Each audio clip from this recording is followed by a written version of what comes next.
Meeting recording is in progress. Hello, everybody. Thank you so much for joining us. It's like we never left. It's the first day of the fall University Express semester, and we're super excited to be back with you.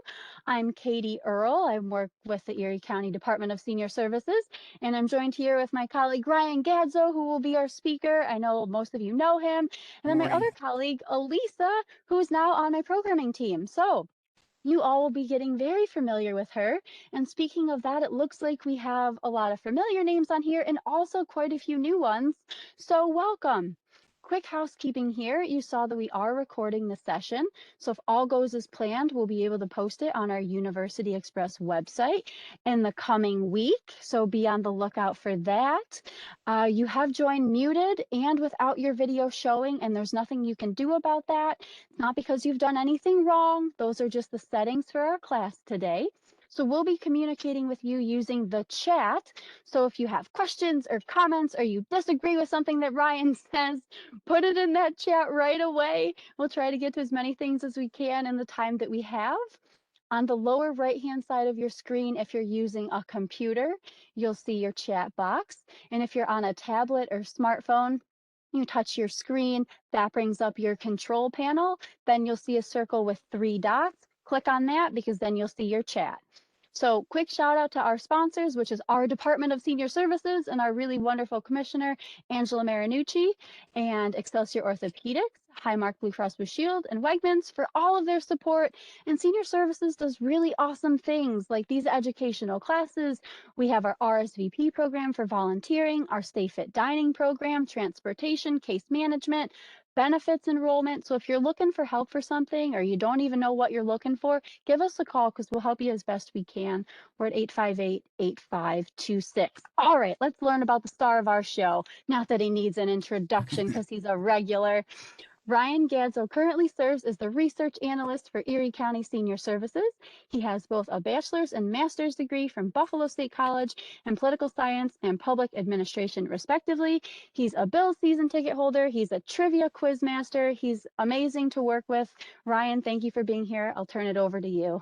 Oh, Katie, you are much too gracious. Well, welcome everybody. We are kicking off the fall semester here of University Express. I know we're in week 4 of the football season. The NFL is upside down right now. The good teams are bad, the bad teams are good, and the mediocre teams stayed mediocre. So today we're going to talk about some basics, just kind of getting a feel for the game, some of the nuances you may hear on the broadcast and say to yourself, well, what do they mean by that? So I'm going to kind of break it down, offense, defense. I'm going to take you from the start of the game through the end of the game, hopefully. Please, if you have any questions, like Katie said, please put them in the chat. If you do, and then I will do my best to answer as many questions as I can in the time of the session.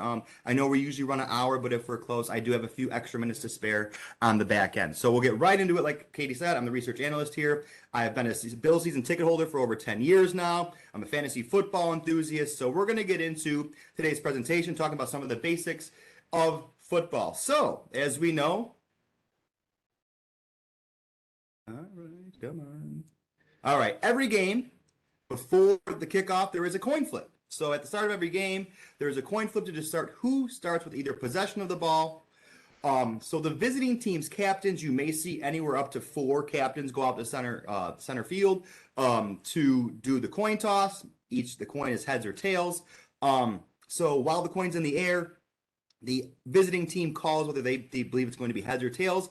The team who wins the coin toss at the beginning of the game can either start by receiving the ball to start the game, kicking the ball off to start the game, or deferring to the second half. Deferring to the second half allows that team at the start of the third quarter to choose whether they want to kick the ball off or receive. Sean McDermott, usually when he wins the coin toss, he elects to defer to the second half because by using analytics, a lot of the times the team that gets the ball second in the first half usually ends with the ball at the first half. And then if they defer to the second half, they usually start with the ball in the second half. They call that the classic double dip. So you have the potential to score points at the end of the first half and potential to start with the ball in the second half and put more points on to either come back from a lead or to extend a lead. So kickoff. So at the start of every game and after every score, there is a kickoff. So the new rules, especially talking about concussion protocol and things like that, there now must be 5 players on each side of the kicker in order to ensure that there is not one side overloaded. This goes for regular kickoffs when they're kicking the distance of the field, but also on onside kicks, because they used to have a lot of guys load one side and try to kick it in there. And those collisions at 10 yards, even though they're a short thing, there are just so many players hitting each other, a lot of injuries were happening. So also something new. Players are no longer allowed to get a running start before the ball is kicked on a kickoff. So you might have seen in the past where everyone kind of lined up 5 yards. The kicker would start to trot up to kick that ball off, and the players would get that running start. Those players are not allowed to leave their that starting line until the ball is actually kicked, and then they're able to go downfield to field the kick. So on an onside kick, if it's a close game, or you may see this more in the fourth quarter if a team has scored and they're still down points and there's very little time left. On an onside kick attempt, the team who is not kicking the ball will put what they call their hands return team out there. They call this the hands team because these are guys who usually have the ball in their hands. Usually is wide receivers, running backs, defensive backs. Sometimes it's tight ends as well, depending on their alignment and their player personnel. So one thing that we had last week in the Dolphins game that is kind of a nuance that doesn't happen very often is a safety. So if a team is on offense and they are unable to get out of their end zone and the player is brought down inside their end zone, they get a safety. So the team on defense is awarded 2 points, but the team who had the ball also has to kick the ball off to the team who was on defense. So it's kind of like a penalty for being given the ball and allowing it to and running back into your end zone. So they get 2 points, and then like we saw in the Miami game, they punted the ball back to the Bills because they got that safety. So now we're going to talk about the offensive side of the ball, starting with the offensive line. So you always hear the analysts talking about the battle in the trenches. It all starts up front, controlling the line of scrimmage. On offense, these are the guys who are tasked to do so. So we're going to start with the left tackle. The left tackle, depending on the handedness of the quarterback, could be most crucial, especially for right-handed quarterbacks. The reason for this is a right-handed quarterback is going to have his back to the left side of the defense. So the left side of the offensive line for a right-handed quarterback is considered his blind side. So the left tackle, in our instance for the Buffalo Bills, that would be Deion Dawkins. Deion Dawkins is tasked with making sure that any blitzer, defensive end, any pressure coming off Josh's left-hand side, where he can't see, is guarded. That's why a lot of times you hear these left tackles getting paid big dollars in their contracts. That's because this is one of the most pivotal positions on the line of scrimmage, as they make sure to keep your quarterback upright and not get sacked, potentially causing a fumble or injury. So that's also the left guard. We're going to come down the line here. The left guard, his main job is blocking the defensive tackle and linebackers that may be blitzing on the inside of the line in those internal gaps, the 1, the 2, the 0 gap. In the running game, the guards a lot are asked to pull or to lead block for the running back. So especially depending on what side of the line the ball may be ran to, those guards may be pulling down the line to kind of seal the edge or get the edge so that running back can either cut back or break it outside to run. Also, now that they're doing a lot of shotgun and silent counts, you may be seeing a guard put their arm out like this, kind of like in this motion before the ball is snapped. That's to signify to the center that the ball is ready to be snapped. And moving on to that, we're going to move to the center. So the center snaps the ball to the quarterback, as we all know. And in the Miami game, we had a couple of botched center quarterback exchanges that kind of put us behind the down and distance markers. But so the center is kind of like the quarterback of the offensive line. The center works with the quarterback to help set up pass or run blocking protections for specific plays. A lot of the times too, you'll hear Josh or quarterbacks, they'll audible out. You'll hear them say Omaha or kill or alert, alert, alert. They may have called 2 plays in the huddle, And depending on what the defense showed to the quarterback, they may be opting to the second play because maybe one play was called for zone coverage where a man protects an area on defense, or a man-to-man coverage where a specific player is assigned to a specific offensive player to guard. So the center works with the quarterback to then identify, okay, I have this player might be blitzing, so the guard's supposed to pick him up. The tackle is going to take the defensive end. So that's kind of what the center does, is make sure that all the linemen know their blocking assignments. And if you looked at last week against Miami, especially in the second half, as the right side of the offensive line started going out, they started bringing all that pressure to those guys who on that right side of the line coming toward Josh, because they had their third string center in, their second string right guard, right tackle. They're pressuring that side and trying to confuse those linemen. Not only because they're not often starting, but they're in there to try to confuse them because they're new. They don't know what's going on. They haven't been playing against them all game, checking tendencies of the rushers. So now we're going to move to the right side of the line. So the right guard also, main job, just like the left guard, is blocking defensive tackles and linebackers from coming on the interior of the offense.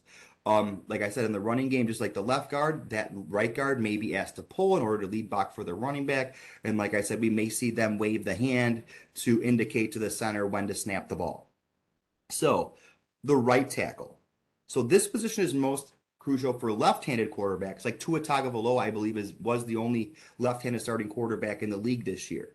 So because he's left-handed, his back is to the right side of the offensive line. So in this case, that right tackle is in charge with blocking a defender and guarding that blind side. However, if you have a right-handed quarterback such as Josh Allen, Spencer Brown plays that right tackle. He's asked to hold up that sideline, but also in a lot of running plays too, you may see him pull out and get down as a lead blocker, especially on like screens and stuff like that. They like to open up to the side that they throw to a lot of the times, or pull them in and drop it over the top going off the weak side. So that's the offensive line. That's kind of their jobs for each position. So now we're going to kind of look at some run blocking schemes and just some alignments for the offensive line. So this is kind of your typical set. This is what we would call an I formation, or they would call this, they would call this a 21 set, because you have two running backs, one tight end. But this is an I formation. As we can see, the center is highlighted in blue, and then you have your two offensive guards next to him, your two offensive tackles, and then wherever that tight end usually lines up is the strong side of the formation. So in this case, if you were running, you would probably want to run to the right-hand side because you have an extra blocker there. One thing you might also notice in this is on the left-hand side, the wide receiver is even with the offensive tackle. On every single play, you have to have at least 7 players on the offensive line before you snap the ball. If you do not, if you have too little or too many, you'll get that illegal formation penalty, where it's a 5-yard penalty redo down. So as you can tell, you have your wide receiver back here off the line of scrimmage. So you have 1, 2, 3, 4, 5, 6, and the other wide receiver makes 7. So that's a basic formation. You'll probably see this formation more down near goal line, or if they're going to run play action. As you can also see, the quarterback is close to the center, so you know this is in a shotgun style formation. So pass protection. So the key to pass protection, so who is a tight end from Mary? So the tight end on any play, if we're going back to our alignment, so this would be Dawson Knox. So if we're going to go with Bills players, you'd have Mitch Morse at center with Roger Saffold and Deion Dawkins on the left side. On your right side right here would be Ryan Bates. Spencer Brown would be your right tackle. This would be Dawson Knox. The wide receiver here would be like your Gabriel Davis, and then here would be Diggs, and then our fullback right now would be Reggie Gilliam. This would be Singletary or Moss or Cook, and then of course our QB, Josh Allen. But that tight end is a pass catcher or a blocker depending on the play as well, Marianne. So now pass protection. The key to pass protection is making sure the pocket for the quarterback is maintained. You'll always hear, like in the in the broadcast, oh, they got to maintain a clean pocket for this person. They have to step up in the pocket. Oh, this quarterback could feel the pressure of the pocket coming from this side or that side. So the pocket is the area kind of like a half circle that the offensive line is trying to maintain that line so the quarterback can drop back, survey the field to see where his progression is. First read, second read, third read, throw. So that pocket being kept clean is what allows someone to step up and throw the ball and deliver a strike with the ball, deliver a nice pass. So the pocket is the area that spans from left tackle to right tackle. So you'll hear like on some plays where they talk about did the quarterback get out of the tackle box? That tackle box is where the right tackle and left tackle lined up on that specific play. So in terms of intentional grounding and penalties like that, intentional grounding happens when a quarterback does not leave the tackle box, but also does not get the ball back to the line of scrimmage with no receiver in the area to make a play on the ball. So that tackle box from right to left tackle also kind of shows where your pocket should be in that half circle. So like I said, identifying potential pass rushers on each play is the job of the quarterback in the center. They will use hard counts to identify what players may be trying to blitz on any given play. You also may see them run what they call motion. Motion is where you may see a player come across the formation and go back out. They may come all the way across the formation and set up. They may even come in a jet action motion where they're running kind of behind the quarterback and the running back before the play starts. The thing with motion is that may help the quarterback identify not only if they're in a zone or a man cover scheme, they can also try to see who's not shifting to see, like they said, who's trying to come on a blitz, a linebacker, a cornerback, a safety. So pass protection is not allowed to pass the line of scrimmage until after the ball is thrown. If they do, it will result in an illegal man downfield penalty.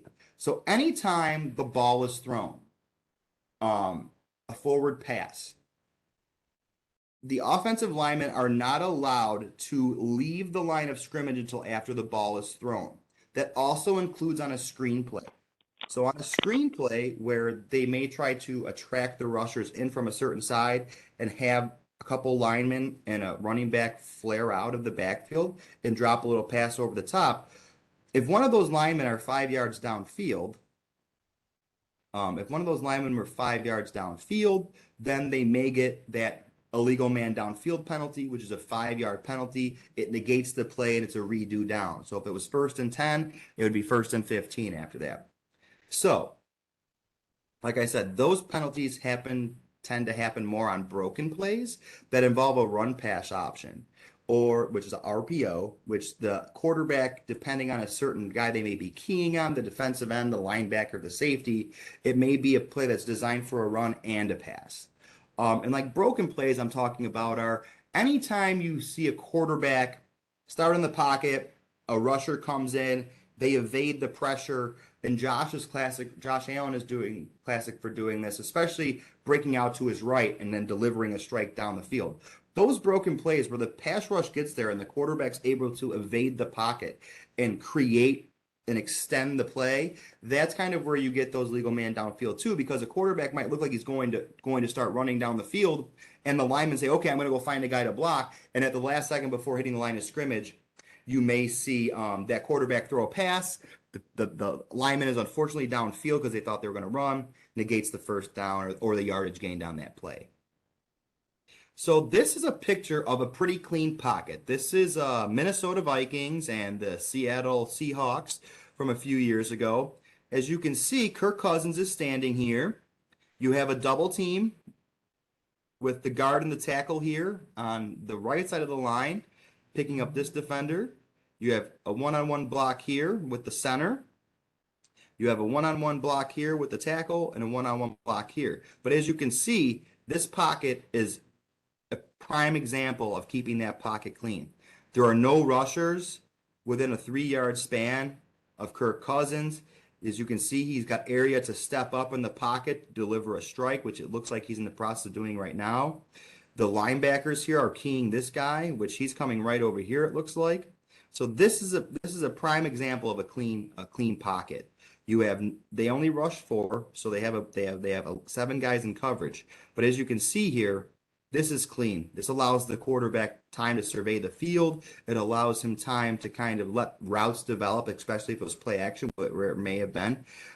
This looks like a delay route, though. Looking at, okay, there's no one coming in. I'm able to come out. Sorry, I didn't mean to do that. So this is an ideal pocket that you would like to see on every pass play. All right, so run blocking. So I was talking about run blocking and guards pulling and things like that earlier when we were going over the duties of the lineman. So one type of run blocking is called zone blocking. In zone blocking, this means that the offensive linemen move in a certain direction, left or right, and maintain their block, and then the running back starts off in the same direction and then chooses a hole to run through. They look to see where the point of that blocking is breaking a hole, and they usually try to turn up field and cut up at that hole. Now, the next type of run blocking focuses on gap assignments. The holes are numbered odd and even based on the weak side and strong side of the formation and quarterback handedness. So a lot of times 1, 3, 5, and 7 are a team's weak side, and 2, 4, 6, 8 are usually the strong side. And those are numbered gaps for running plays. The 0 gap is usually right behind the center, and that's mostly for a quarterback sneak or draw. So I'm going to show you. Here are our numbered holes. So like on the left side, this would be the weak side of this formation. 1, 3, 5. Now, and then on this side, you see 2, 4, 6, 8. So this Y right here is our tight end from our last formation. And since you have these 2 backs right here, this is what they call a wishbone or split back formation. So if this Y was over here next to the left tackle, this 8 would then be the 7 on the outside. So these are our gaps. And like I said, 0 is right over the center. So this is the 0 gap where you're not seeing it. But so on the right-hand side of your screen, you're going to see a little bit of a play drawn up here. So they are in what we call that I formation, like I showed you earlier. Here's our center, our guard and left tackle, our right guard, right tackle, our tight end. Here's our wide receiver. Here's our other wide receiver. So as you could see, we have 2 defensive ends, 2 defensive tackles. You have these would be linebackers and a free safety. Or also, this is most likely one of these guys. They say Bs for backers. No one plays a 4-4-3 anymore. So most likely one of these Bs or 2 of them, if they were in a base formation, which they probably be, this is a 4-3, and we'll talk about that later. But this B would most likely be another safety. I would not agree with this being labeled a B. But however, so as you can see, as the ball is snapped, the quarterback is going to run back this way to hand the ball off to the running back. You have all of your linemen blocking to the right-hand side. And you see how the running back has this line going outside or the option to cut it back in. This is how you know it's a zone blocking scheme. Because if there's no gap here, we want this running back to break outside because they have a fullback to lead block. However, if the corner comes up here and this backer gets lost in translation, kind of in the jumble over here of bodies, this running back may cut this back on the inside to hit this gap because they know the guard's blocking here, the center's supposed to get that second level linebacker, and we're hoping that this guy overreads and over pursues. So when this back cuts back up, this is wide open, and the only players you have to worry about is this free safety sitting back here. So if we were doing a gap scheme, like let's just say I was doing a 21 type dive, this would tell me my halfback is taking it up the 1 hole. If I did a 31, I would have the fullback coming back over here, coming this way. or if you did a 22 or a 32, it's just the number. So you have 1, 2, 3 is how they number the backs. Quarterback's always 1, halfback's always 2, fullback's always 3. Or depending on your offense, your fullback might be 2, or your halfback might be 3. So in this case, when I played it, the halfback was always number 2. So if I wanted to run a 23, that means I'm running right here, right up this 3 gap, right between here, or 24 would be over here, probably more in a sweep type run. Boom, right there, because then your fullback's going to come up here and lead block through it. So, all right, that's run block.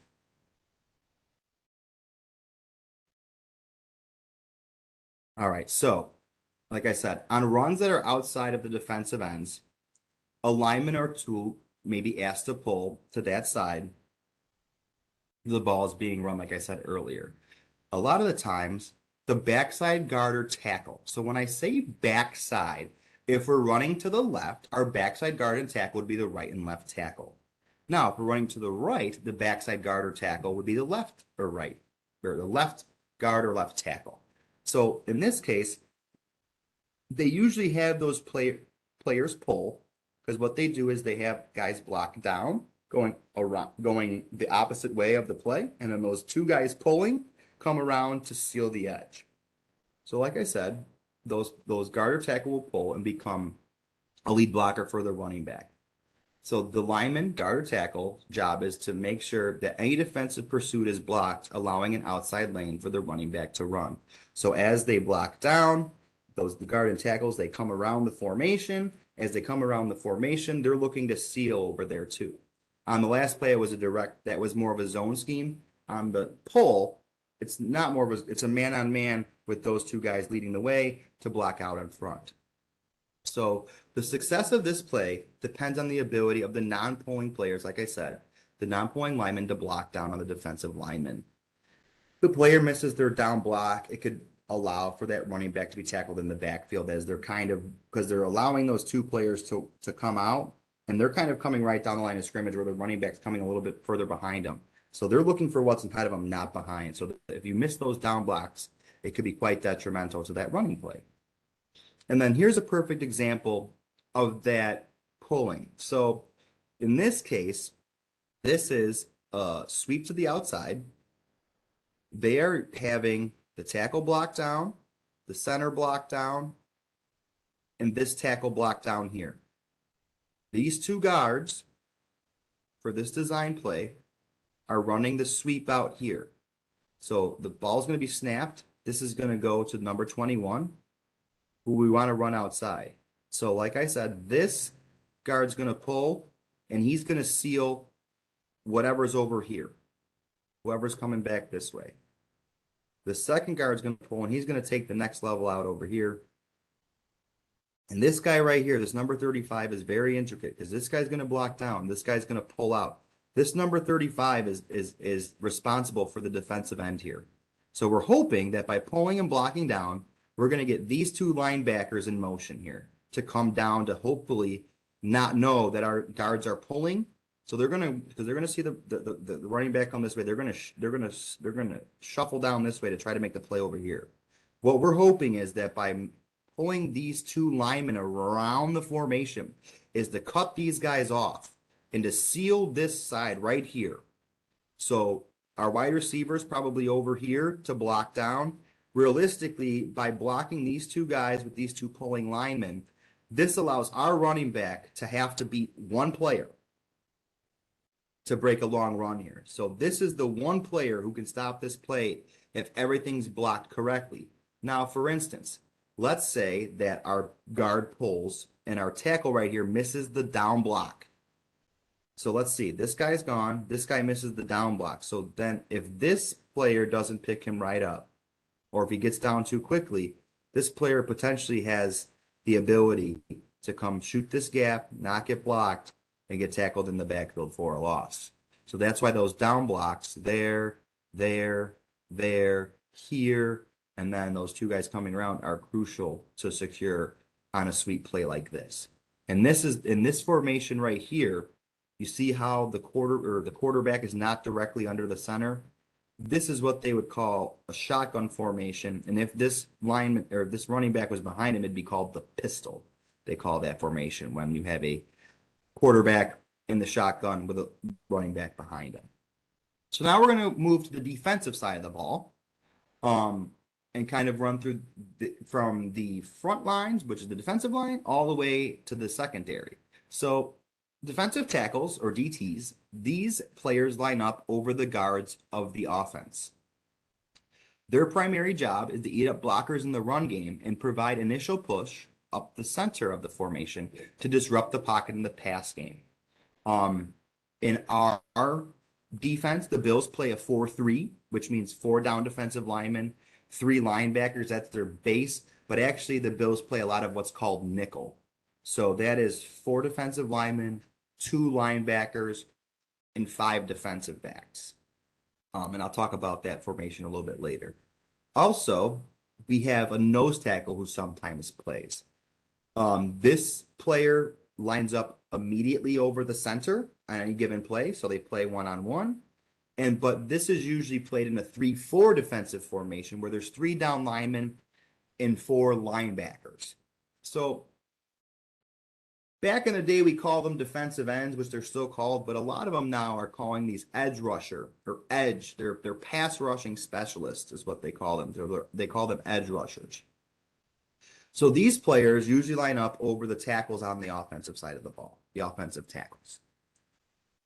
The defensive end or edge rusher, their primary job is to contain the running back, to knock it outside the defense in the run game. So they're trying to bottle up all those runs to go back inside, but also to apply pressure to the quarterback in the passing game. So Von Miller, Greg Rousseau, AJ Epinesa, Boogie Basham, those are the Bills' 4 rotating defensive ends or edge rushers.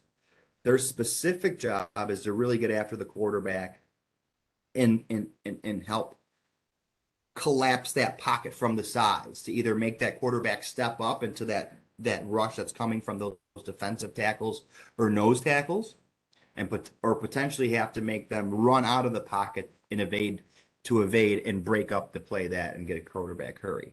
So the defensive tackles are nose tackle, the defensive ends are end rushers. Those are usually your line. Those are the defensive players who we find in the trenches. So now the second level of the defense is the linebackers. So you'll hear the analysts say, "Oh, Buffalo's front 7 or this team's front 7." What they're referring to are the linemen who play down on the defensive line and the linebackers who play around them. So depending on the base defense, in a 4-3, it would be 4 down linemen, 2 tackles, 2 defensive ends or edge rushers. You would have 3 linebackers. In a 3-4, you have the nose tackle, and depending on the team, they may run 2 defensive tackles in there as their 3 down linemen. They may run 2 defensive ends down there with linebackers as those 4 linebackers create that shell over the top. So depending on their base formation, like I said, but the Bills like to play with more cornerbacks and more speed on the field, especially because the league has gone more to passing than to rushing. So the Bills play in a nickel, which says there's 3 cornerbacks, the 2 outside cornerbacks, and the slot cornerback, which they call the nickel. That's Teron Johnson. Then your outside cornerbacks would be, right now, would be Dane Jackson and Kyer Elam, but we are supposed to get Tre'Davious White back this week. So let's talk about the linebackers, though. The linebackers are players that play at that second level. They play between the defensive linemen and the secondary, the defensive backs. So these players are really asked to guard sideline to sideline. They're most of the time responsible for covering running backs coming out of the backfield, tight ends. But also a lot of the times, one of your linebackers are in charge of calling the defensive alignments for the defense. In our case, Tremaine Edmonds is our Mike linebacker. He has a green dot in the back of his helmet. That signifies to the referees in our team that is the player who gets the calls from the defensive coordinator to get our defense aligned every single play. That's why a lot of times you don't see Tremaine Edmonds come off the field, because he's the leader of that defense in terms of getting the plays in, making sure they have 11 guys on the field, making sure everyone's aligned to a certain degree in that front 7.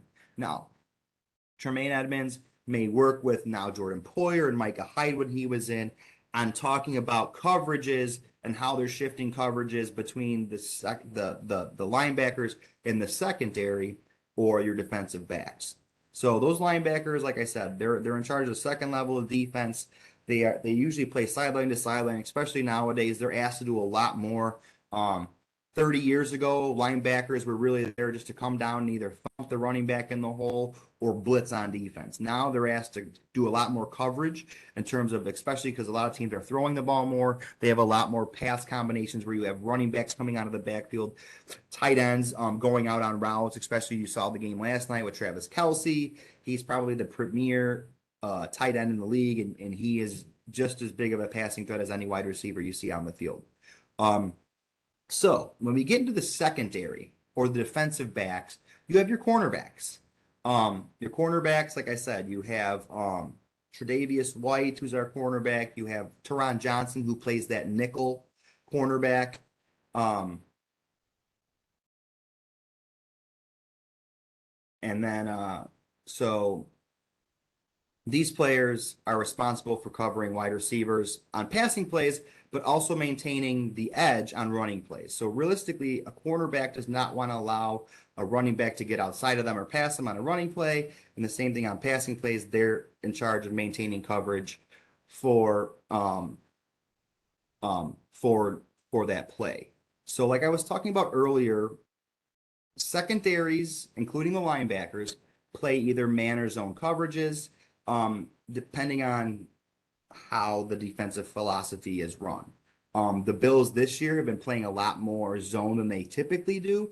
I think that's because they've been missing Tre'Davious White, Micah Hyde.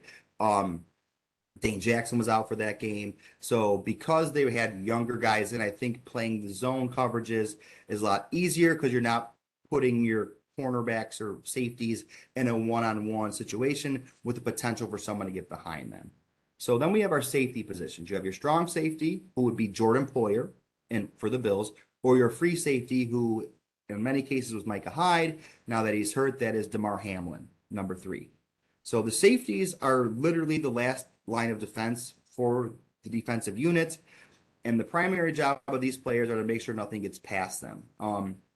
A lot of times in defense, the strong safety is usually known to be the run stopping safety. That person is usually the one who plays closer to the line of scrimmage, potentially the one who comes on blitzes. So that's your strong safety. The free safety is the player who is usually the one who plays back, makes sure that no one gets past them, is the ball hawk for that defense. Especially in terms of like a Tyreek Hill or somebody, they may be playing a cover 2 shell where a cornerback covers him for so long, and then it's the responsibility of the safety from a certain distance out past them. So, like I said, that free safety usually reads the eyes of the quarterback and kind of looks to see where he's going to throw and kind of plays. Like I believe in the playoff game last year, if you remember, against the New England Patriots, Mac Jones threw up that long ball to the end zone, and Micah Hyde probably ran about 35 yards to catch in the end zone and intercept it. That's your ball hawks. So your cornerbacks and your safeties altogether are known as the secondary, or also may be referred to as your defensive backfield or defensive backs. So like I said, and I'm going to show the formations afterward to kind of show you what you'd be looking for. So like I said, a base defense for any team is determined by the team. Like I said, it could be a 3-4, 3 down linemen, 4 linebackers, a 4-3, 4 down linemen, 3 linebackers. A nickel, dime, or quarter just refer to the amount of DBs on the field. A nickel has 5, a dime has 6, and a quarter has 7 defensive backs on the field. Like I said, most base defenses are 3-4 or 4-3. This is because the alignment of the front 7. And then, like I said earlier, 3-4 base defense is called that because there's 3 down linemen, 4 linebackers, and 4 DBs. But usually in that formation,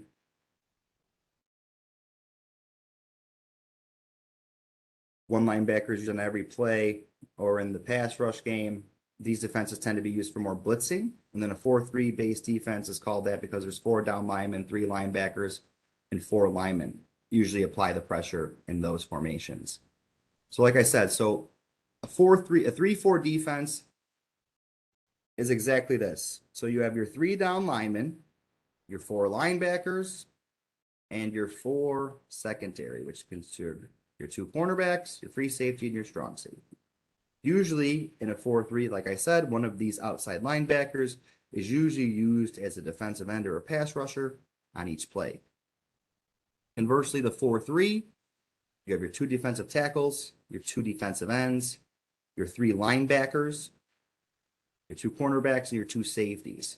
However, I didn't do a nickel formation. Oh, no. I didn't do a nickel formation, but what the Bills would run is you would have these 2 free safeties, your 4 down linemen, your 2 linebackers, your 2 cornerbacks. But instead of having your outside linebacker here, this would be your nickel cornerback. This would be Teron Johnson, who's number 7 on our team. So the defensive line sometimes does stunts. I believe they were talking about that last night on the Sunday Night Football broadcast, if you were watching it, and how Tom Brady and Leonard Fournette were reading the stunts of the defense to come underneath them. So this defensive alignment is called a twist.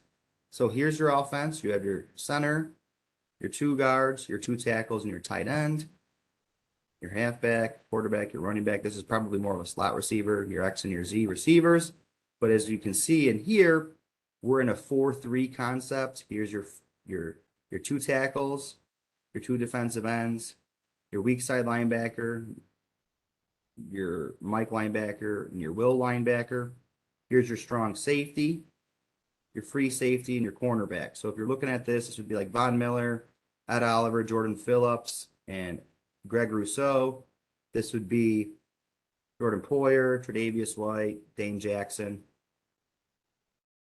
In this case, if we were playing a 4-3, this would be either what's his name, Bernard, that they just drafted from Baylor University with Tremaine Edmonds and Matt Milano. And then back here is DeMar Hamlin, or it would be Micah Hyde. So what we're hoping to do on this play with this defensive line stunt is your defensive ends are going to crash down.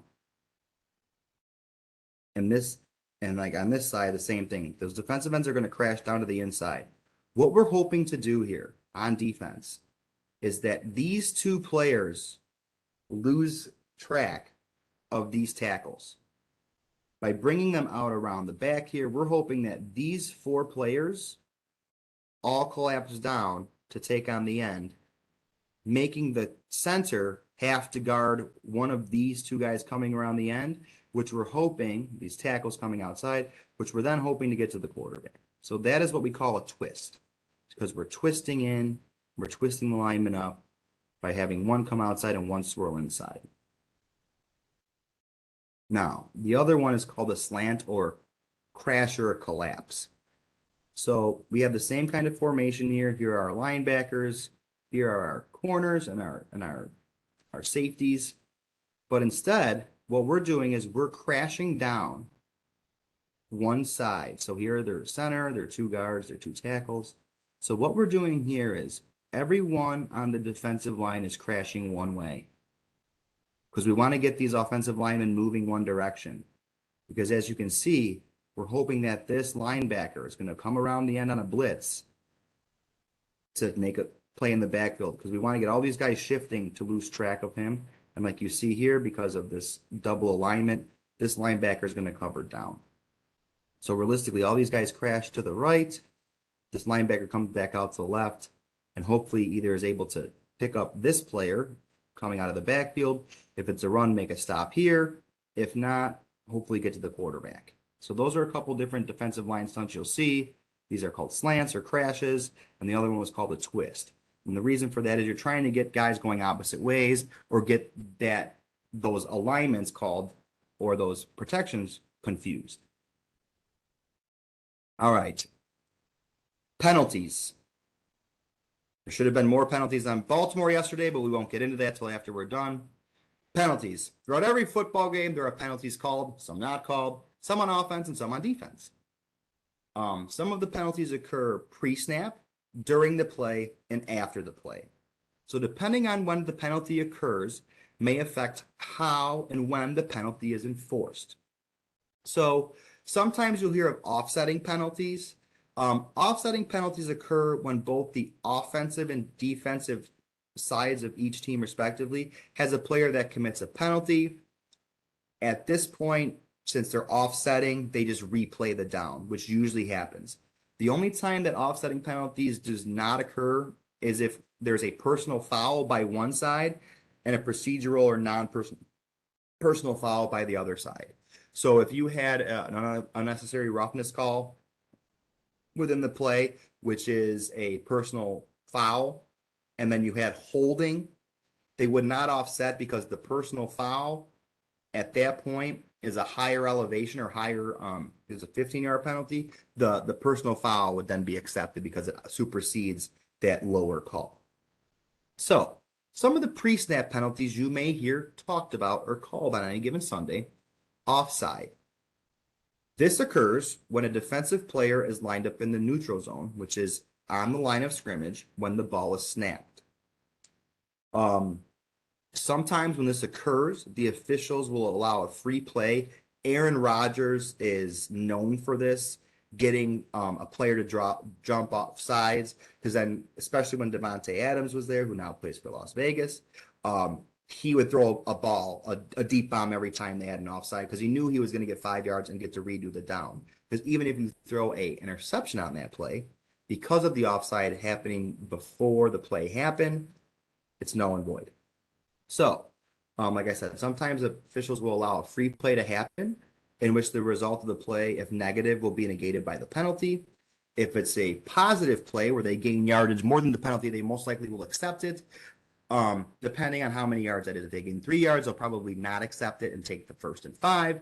If they were to gain 9 yards, they might just say negate the penalty, we'll take the 2nd and 1. So now encroachment. This doesn't get called as much as it used to.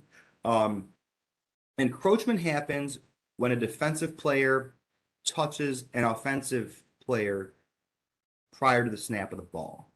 So using a hard count or something like that, where they're trying to draw someone off sides, you may see a blitzer kind of come up and then they hard count him and they touch a guard or a tackle or one of the offensive linemen.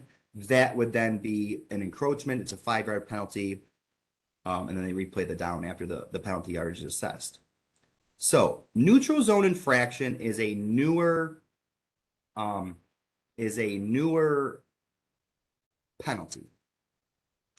A neutral zone infraction is a new penalty where a offensive lineman is drawn offside by the movement into the neutral zone by a defensive player. The neutral zone is basically the line of scrimmage where the ball is set down to be snapped. So in this case, if there's a hard count being used and let's say a blitzer comes across, the blitzer in that coming across has an offensive lineman react to their movement. That's what they call a neutral zone infraction. A 5-yard penalty is assessed. The ball is moved up 5 yards, and then the play is redone. So too many men on the field is usually called on the defense. This usually is called when the defense has 12 men on the field, and it's considered a penalty. That does include any player running on and off during a substitution. You'll hear sometimes when it's getting to be like a hurry-up situation, and especially when a team is driving down the field, the defense may try to be getting fresh players on without having to call a timeout, so they'll send a substitution in, and a player may be trying to run off before the ball snap. They're caught with 12 men on the field. They get a 5-yard penalty. Also, the offense gets called for too many men on the field if there are ever 12 players in the huddle. And like I said, it's a 5-yard penalty. Oh, and just like I said, 12 men in the huddle. That's like I knew where I was going. So, illegal procedure. This typically happens when the offense has one man in motion and does not set his feet for 1 second prior to the snap. So, key instance with this is McKenzie was in motion a couple times yesterday, but when McKenzie got done with his motion, he set his feet and then the ball was snapped.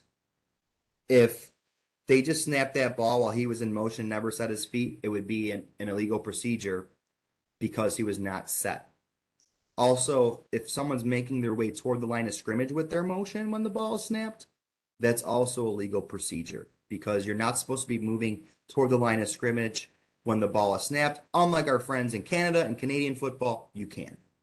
Also, anytime you're using motion, you're not allowed to have two men in motion at the same time. So let's just say they sent Isaiah McKenzie in motion, who's number 6, and then at the same time they wanted to move Dawson Knox. If they move at the same time, that's an illegal procedure because you're not allowed to have two men in motion. You would have to have McKenzie set himself, and then Dawson Knox would be able to move afterward to then kind of see what they're doing. So that's a legal procedure. So now false start occurs when an offensive player moves prior to the snap of the ball. In yesterday's game, the center for the Baltimore Ravens, number 64, had 3 of these calls on him because he was leaning back in his stance to kind of get upright before he was snapping the ball. So by him leaning, that is false start because the ball was never snapped and he moved. And that's especially bad for a center to commit because he starts every play. So false start occurs on offense when an offensive player moves, whether it's offensive lineman, running back, wide receiver, prior to the snap of the ball. So like I talked about earlier, we had to have 7 men on the line of scrimmage. So a legal formation, like I said, is when typically a lineman, a tight end, or wide receiver is not aligned correctly. So like I said, there needs to be 7 players on the line of scrimmage on every play before the ball is snapped for the offense. If there aren't enough men on the line of scrimmage or there are too many men on the line of scrimmage, this is an illegal formation penalty, 5-yard penalty, redo down. And lastly, pre-snap penalty, we have delay of game. This occurs when the quarterback fails to snap the ball before the 40-second play clock runs out of time. Now, for those of you who've been watching, especially in the Green Bay game yesterday, the Green Bay Patriots game, the New England quarterback actually ran out of time on one of their plays, and the new play clock started before he snapped the ball. They threw a touchdown on that play. The issue that a lot of people have with delay of game right now is the officials are looking at the play clock then to see if the ball snapped, and that delay of about a second between the clock hitting 0 and the ball being snapped is not being caught by a lot of them. So that's one thing that's really, really open to interpretation right now.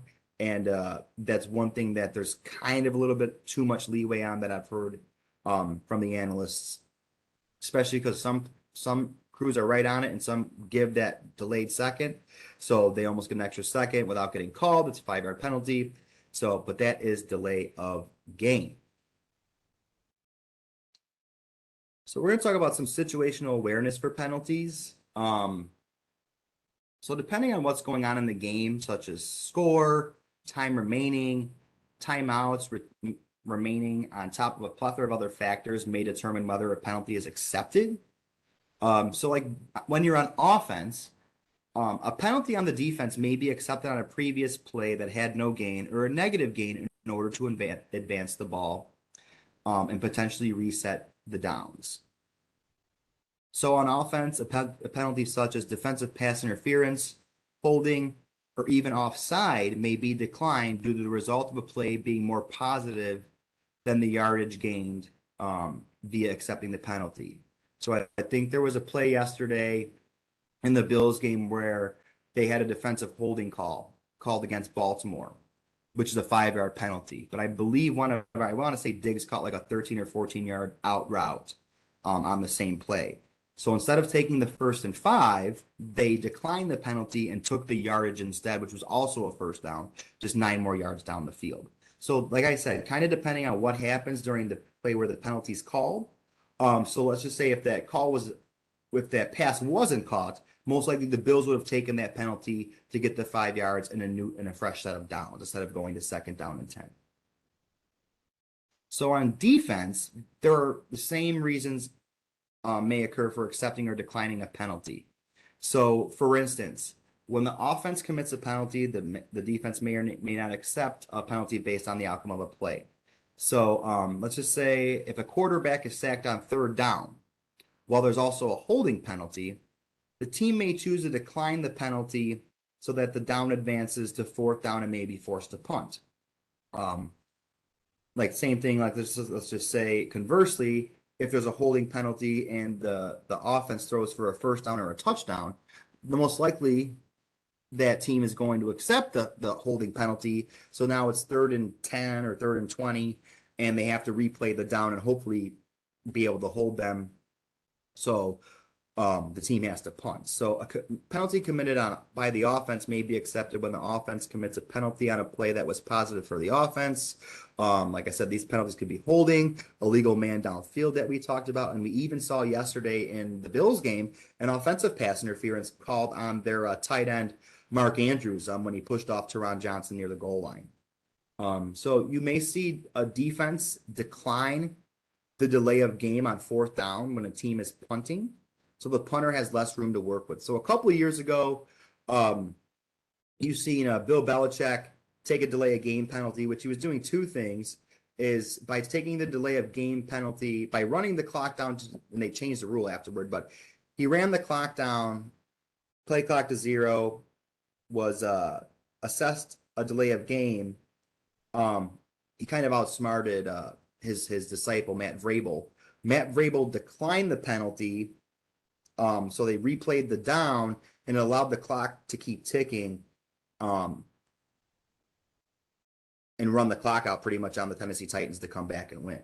So they switched the rule, but technically you may see, because like let's just say someone's punting from their opposing team's 47-yard line. So you only have 47 yards to work with. A lot of the times a team will take a delay of game penalty to move back 5 yards, so their punter has more room to kick it to hopefully down it in the red zone. Hopefully, they're really hoping to get that within the 5-yard line toward the end zone. So with that being stated, I know I've answered some questions throughout our presentation here, but Katie or Elisa, do we have any questions that I have not answered in the chat? I'm not seeing any right this second, but we'll give it a moment here if people want to type in their questions or their comments. I have a question about pass interference, actually. So I'm going to channel my Graham here, where all the refs are against the Bills. That's what she thought. But sometimes it feels like the guy is all over him when he goes to catch it. Can you just explain like that timing and what is and what isn't pass interference?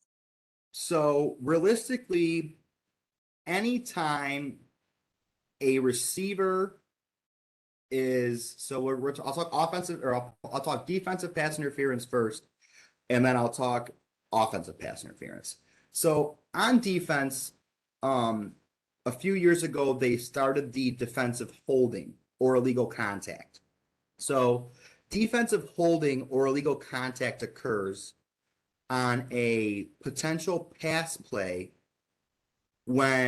before the ball is thrown.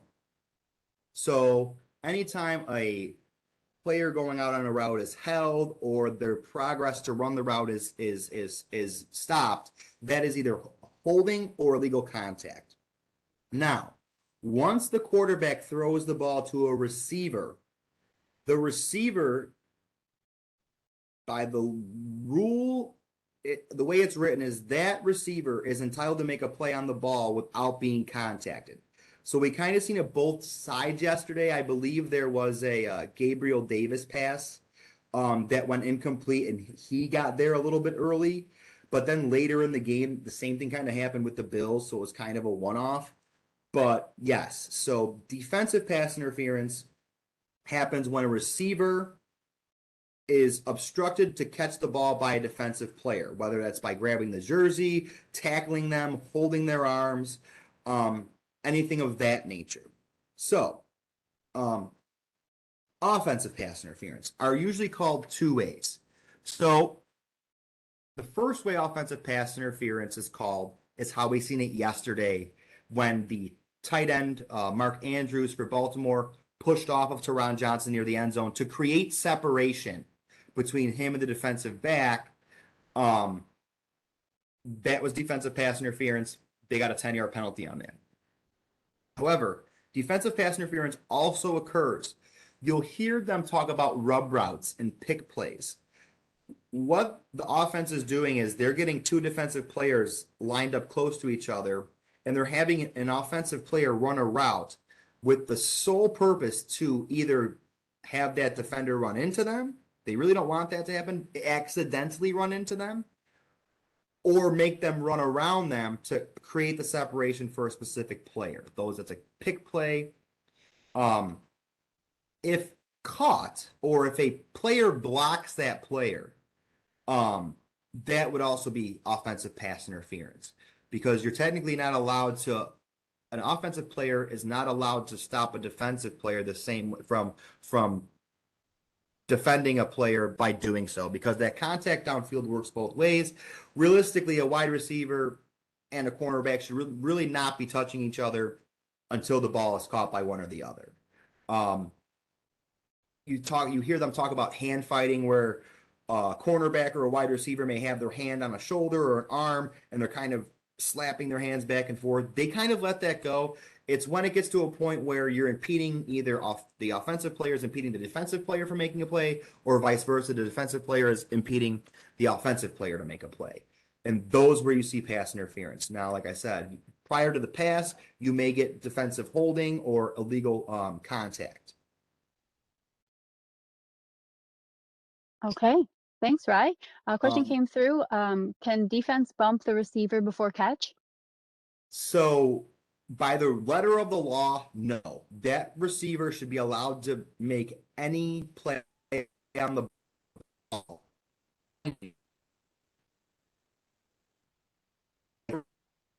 The defense hit the person ahead of time.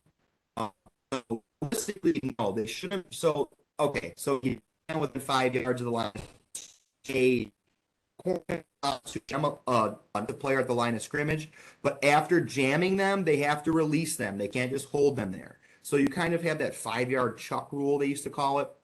So within 5 yards of the line of scrimmage, you are allowed to bump a receiver at the start of the play. However, if they've already run their route and released from the line of scrimmage and you don't press them, you are not allowed to really hold them, tackle them, bump them.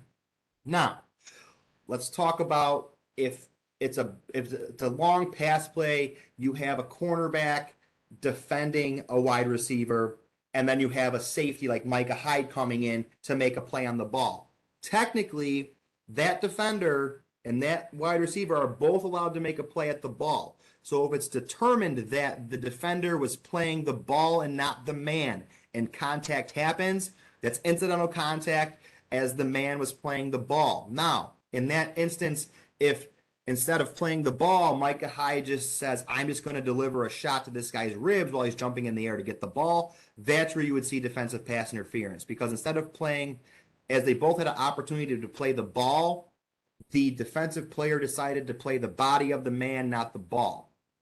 Also, you'll see that if a player is going long down the field and you'll see maybe a ball's underthrown, and the wide receiver comes to play back to the ball, but the defender kind of does not look back for the ball and runs through the receiver, even though the ball was underthrown, the defender should be looking back for the ball to make a play on it. By just barreling through the receiver and playing the man, not the ball, that would also be defensive pass interference. So those are kind of a couple different instances and where you'll see it, and kind of the nuances how it's called. Now, every officiating crew is a little different.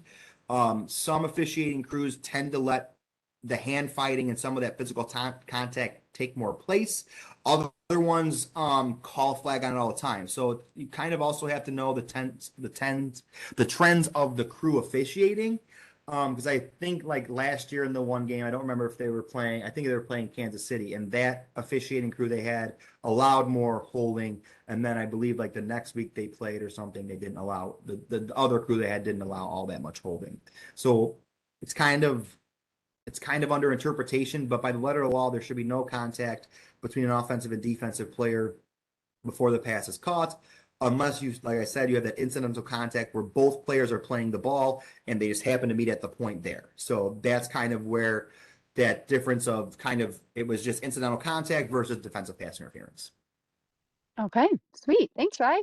We'll give it another second here to see if anything comes through, but we did record this class. As we said in the beginning, we know it's a lot of information and everybody's at a different place on their football journey. So if you want to watch it again or pass along any questions or more feedback for us, thank you so much. We're always looking for ways to improve. And as we know, Ryan's got a lot of knowledge and we take advantage of that all the time. So I'm not seeing anything else come through. I don't know if you are. But with that, I say we enjoy the rest of our days. And okay, we're another suggestion to do multiple sessions. Okay, I think that that's something that would be really helpful. So we've done that 102, 101, 102 in the past, and I think we'll bring it back, especially because the Bills are amazing and we all want to watch them and know what's happening. So thank you all so much. I hope everyone has a really great day, and we'll see you next time. Go Bills! Thanks, guys. Go Bills.